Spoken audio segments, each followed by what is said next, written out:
this one has one of my favorite Marmees. In general, I have always liked Susan Sarandon.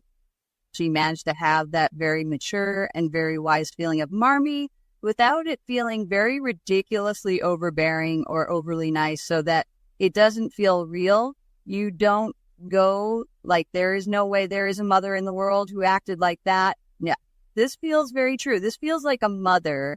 One of my favorite moments is when Jo is ranting about not going to Europe and feeling angry about being her, and Marmee's sitting there doing the laundry, and she is like, just rant, Jo, you deserve to rant.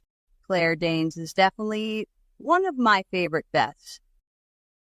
Another great Marmee scene is when there is the moment after Amy has been hit by her teacher, and Jo is like, I want to beat that teacher, I want to give him a lesson. Marmee is very angry. She's not bashing like Jo, but you can see that she is very angry. Violence is not the answer. I will write him a letter. Amy is out of the school. You can still see that Marmee is very angry, but she controls her temper. That is another reason why they managed to do well portraying Marmee being a human. She is not this perfect angel of a mother who doesn't feel anger. You see her roaming in the kitchen, living room, wherever she is at. You can see her feeling. She is trying to control herself. She doesn't cuddle Amy in that scene either, when Amy is like, my poor limes. I'm not sorry you lost them. She is not mean to her, but she is like, Amy, you didn't do this. You will be more practical. She is kind, but stern.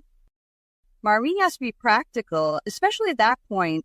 There's war going and raising 4 girls on her own with the help of Hannah, but she has to be both mother and father to them. Susan Sarandon is definitely one of my favorites.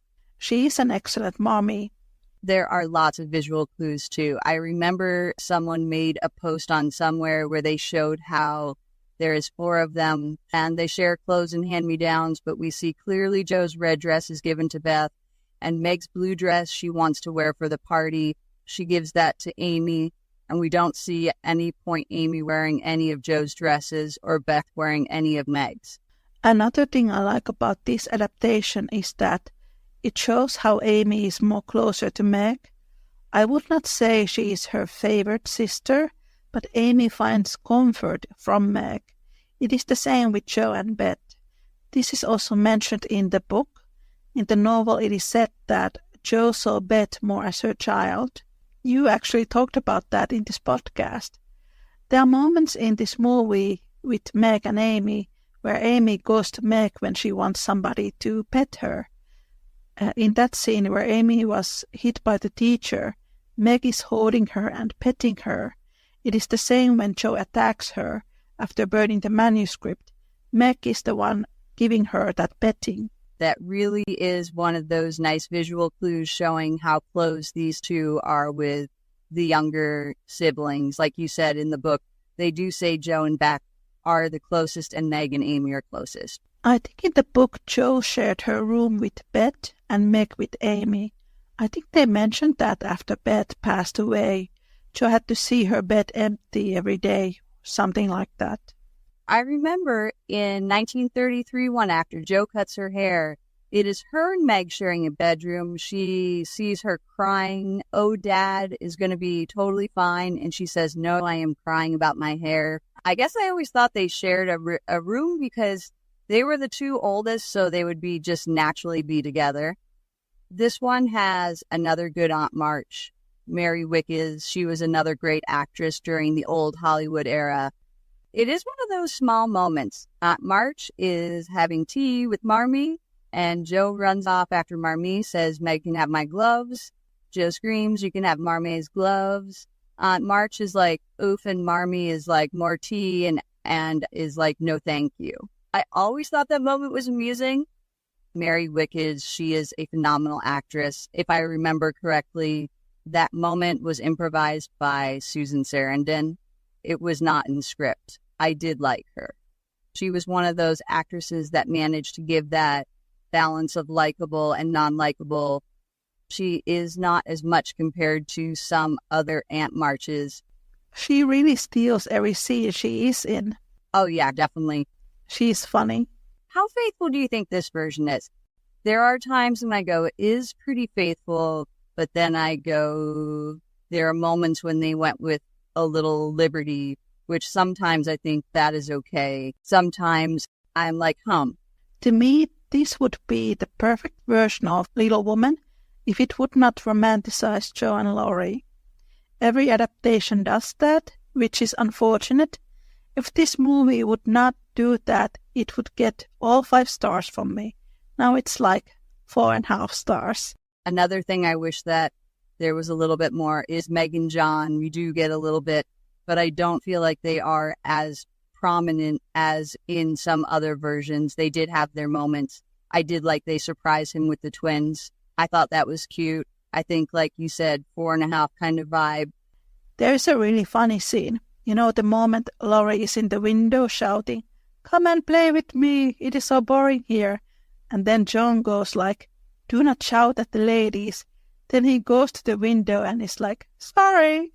Then Laurie sits at the table, really bored, and he's like, "What those girls do all day long?"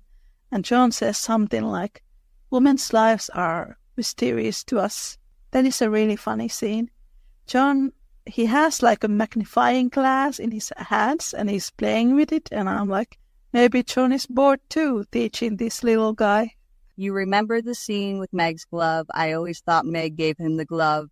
I got to say, it is one of the prettiest Little Women films. The period pieces from the 90s overall, they always look so pretty.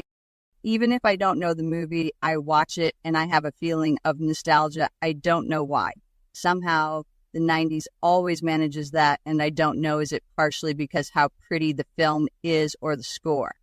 Hello, friends. It is Niina from the Little Woman podcast.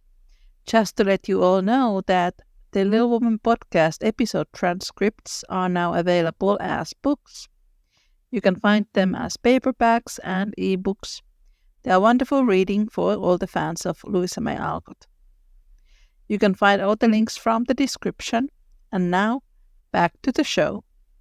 I want to mention the score of this because this one has the most beautiful score. I actually have the soundtrack on my computer because I just love it, especially the back song, Casting Away, because it is so emotional and it makes you feel something. Aesthetically, this film is so nice. Every frame of it could be a painting. I think in the 90s they did try to make very authentic versions when they made period dramas. Now it is postmodernism, where they make fun of the original stories. It is more angsty and nihilistic. For example, the latest Persuasion. In the 90s they were more loyal to the original material. That is one of the reasons why I enjoy 90s period dramas. They did their research. I know that when they did this movie, they literally went to Victorian houses, went through old trunks. They went to museums to find original, authentic dresses and stuff like that. This is why DVDs will never fade out, for me at least. I am a total nerd for special features. I will watch all of it. There is a special feature that talks about the costumes, and I love it. I forget her name. She talked about the fabric. This fabric in this period was the most affordable one. I went with this dress. It may not be the most fashionable, but it is most mature for Jo. That was the opera dress that Jo wears. That is a big step for her because she wants to be less tomboyish and be more womanly.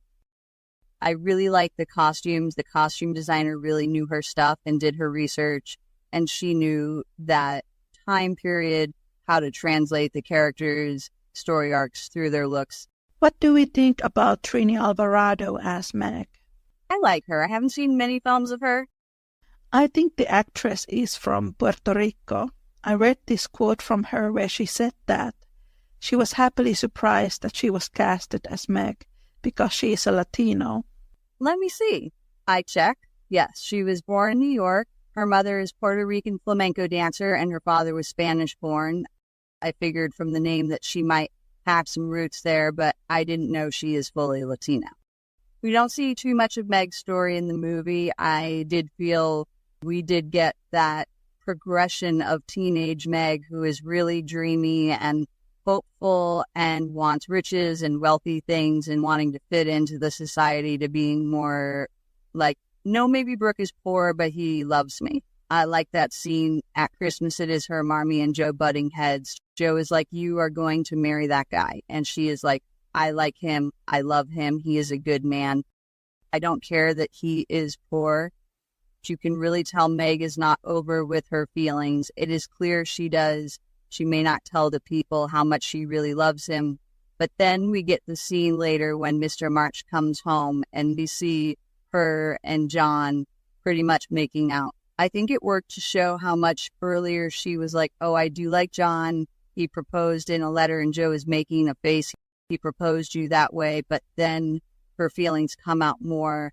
If I had to compare Meg to another literal character, I would compare her to Jane Eyre because she is very reserved with her feelings. But I think it came out very well, even if there was not a lot of John Meg scenes. There was definitely a lot. Clearly, they like each other, but neither one is quite ready to say anything to the other person type of thing. I don't know how old Eric Stoltz was when he played John. You do get the sense that there is a bit of an age difference between the two actors. I think he is maybe in his late 20s, early 30s. Not quite as a big age difference as obviously between Jo and Friedrich.